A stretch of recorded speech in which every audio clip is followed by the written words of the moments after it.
Selamünaleyküm. Sevim'in mutfağına hoş geldiniz. Bugün sizlerle milföy hamuru tarifimi paylaşacağım. Evde yapımı oldukça pratik, lezzetli ve çıtır çıtır oluyor. Hemen yapımına başlayalım. Ben bir kabımın içerisine şöyle klasik su bardağıyla 5 su bardağı un ilave ettim. Ve şöyle unumuzu ortadan açıyoruz. İçerisine 3 yemek kaşığı sirkemizi ilave ediyoruz. Sodayla yapıyorum. Çok güzel çıtır çıtır oluyor. Şöyle sodamızı ilave ediyoruz. Şöyle 1 adet yumurta. Şöyle 1 tatlı kaşığı tuzumuzu ilave ediyoruz. Ve hamurumuzu iyice yoğuruyoruz.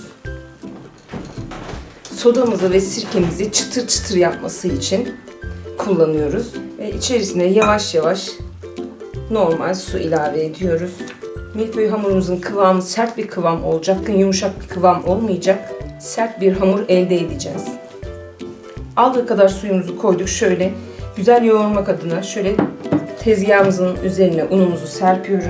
Ve hamurumuzu tezgahımızın üzerinde 15 dakika iyice yoğuruyoruz. Ben hamurumu 15 dakikadır yoğuruyorum. Gördüğünüz gibi çok güzel bir kıvam aldı. Görüntüsünden bile anlayabiliyorsunuz. Şöyle hamurumuzu toparlayalım. Bu kadar yeterli olacaktır. Hamurumuz hazır. Hamurumuzu artı şeklinde kesiyoruz. Ve şu şekilde uçlarını açıyoruz.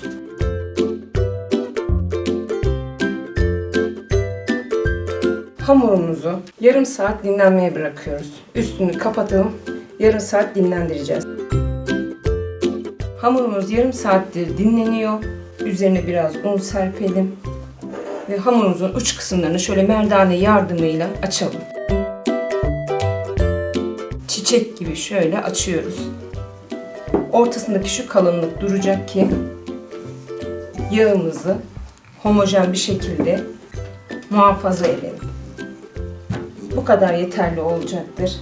250 gram tereyağı kullanıyorum. İsterseniz siz ağır gelir derseniz eğer 250 gram margarin kullanabilirsiniz tercihe göre. Tereyağımızı hamurumuzun şu kalın olan kısmını tam ortasına yerleştirdik. Şöyle elimizle biraz bastırıyoruz ve tereyağımızı bu şekilde hamurumuzun içerisine hapsedeceğiz. Ve şimdi aynı işlemi buradan bu şekilde yapıyoruz ve iyice kapatıyoruz. Buradaki hamuru da uzatıyoruz ve buraya katlıyoruz.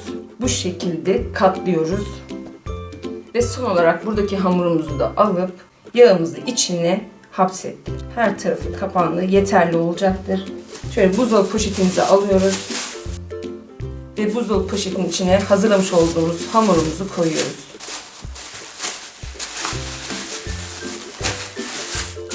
Ve bu şekilde buzdolabında 1 saat dinlendiriyoruz.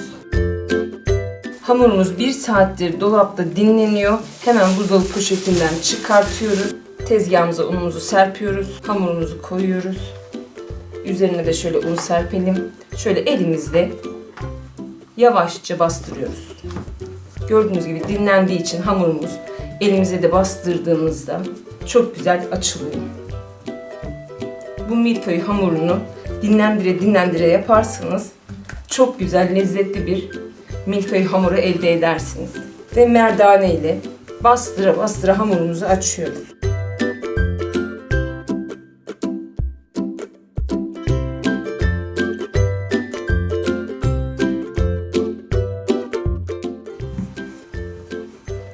Bu kadar incelikte yeterli olacaktır.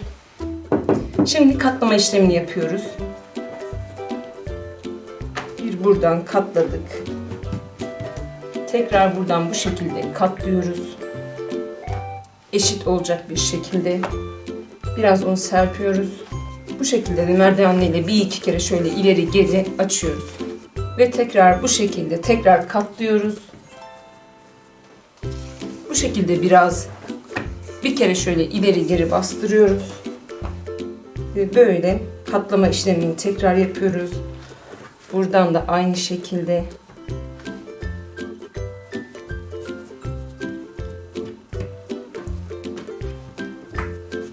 Tekrar bunu bu şekilde katlıyoruz. Ve tekrar bu şekilde katlayıp Tekrar buzdolabı poşetine koyuyoruz. Ve tekrar buzdolabına kaldırıp 1 saat dinlenmeye bırakıyoruz. Hamurumuz 1 saattir dolapta dinlendi. Tezgahımıza unumuzu serpiyoruz. Buzdolabı poşetinden çıkartalım. Üzerine un serpelim. Şöyle elimizle biraz bastıralım. Bu işlemi tam 3 kez yapıyoruz. Ve merdane yardımıyla hamurumuzu büyütelim.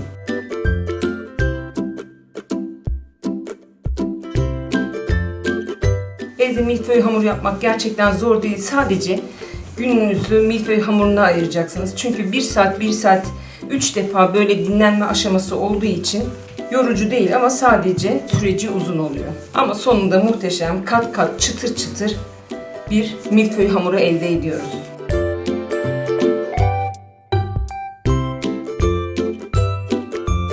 Bu kadar yeterli olacaktır. Tekrar katlama işlemini yapıyoruz.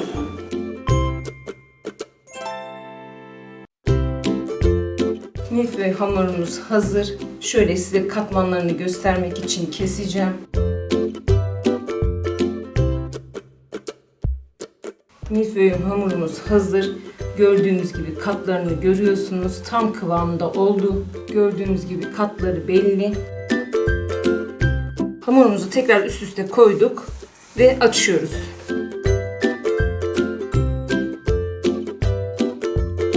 Ve hamurumuzu büyütebildiğimiz kadar büyütüyoruz. Bu şekilde açmaya devam edelim. Kare şeklinde açtık hamurumuzu. Bu kadar inceliği yeterli olacaktır. Şimdi elimizin büyüklüğünde hamurlarımızı keselim. Milföy hamurlarımız hazır.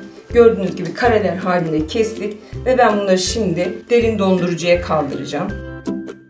Buzdolabına kaldırmam için evinizde mutlaka bir yağlı kağıt vardır. Yağlı kağıdınızı alıyoruz. Ortadan 2'ye katlıyoruz. Ortadan 2'ye katladık. Sonra tekrar bu şekilde şöyle bastıralım elimizle.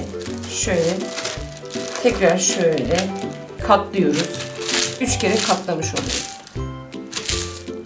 Sonra bu katladığımız yerlerden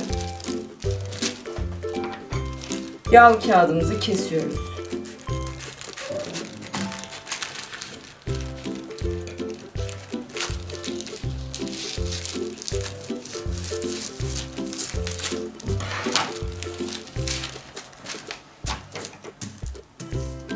Şu şekilde kestik. Tekrar buradan da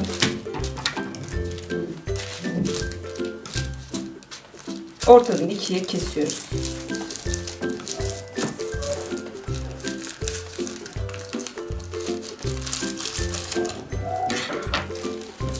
Ve böyle 3 parça elde ettik.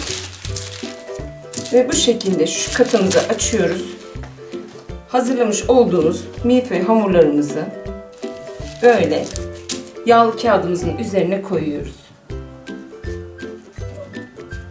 İnanın ki evde yapım daha lezzetli oluyor, daha çıtır çıtır oluyor. 2-3 gün çıtırlığını koruyor. Dışarıdan aldığımız ilk pişirdiğimiz anda çıtır çıtır oluyor ama 1 saat sonra bakın böyle kağıt gibi oluyor. Böyle lezzetsiz bir şey oluyor. Hiç yenmiyor, atılıyor bile. Ama kendi elinize açarsanız lezzetli milföy hamurları elde edersiniz. Bu şekilde yağlı kağıdımızı bir kat yağlı kağıt koyuyoruz. Bir kat hazırlamış olduğumuz milföy hamurlarını koyuyoruz. Bu şekilde. Ve tekrar yağlı kağıdımızı koyuyoruz üzerine. Ve tekrar aynı şekilde çok güzel milföy hamurları elde ettik. Çıtır çıtır olacak bunlar. Bu şekilde 10 tane milföy hamurlarımızı üst üste koyuyoruz. Ve yağlı kağıdımızı da koyuyoruz. Tekrar bir kat daha koyduk. 10 adet milföy hamurumuzu yerleştirdik. Ve bir buzdolabı poşeti alıyoruz. Hazırlamış olduğumuz milföy hamurlarımızı buzdolabı poşetimize yerleştiriyoruz. Bu şekilde yapıp hamurlarınızı koyun. Bir aniden misafiriniz geldiği zaman hazır milföy hamurlarınızı derin dondurucudan çıkartıp istediğiniz böreği yapabilirsiniz. Ben bunlardan size bir sonraki videomda talaş böreği tarifimi paylaşacağım. Gördüğünüz gibi Dışarıdakinden inanın ki daha lezzetli oluyor. Bu şekilde diğer milföy hamurlarımızı da hazırlıyoruz. Gördüğünüz gibi milföy hamurlarımız hazır. 20 adet milföy hamuru elde ettik. 5 su bardağı un kullanmıştık. Böyle hazırladık ve ben bunları derin dondurucuya kaldıracağım. Ve bu milföy hamurlarıyla bir sonraki videomda ben size talaş böreği tarifimi paylaşacağım. Mutlaka kaçırmayın diyorum. İnşallah tarifimi beğenmişsinizdir. Yeni tariflerle buluşmak ümidiyle videomu beğenmeyi, kanalıma abone olmayı unutmayın. Şimdiden afiyet olsun diyorum. Allah'a emanet olun.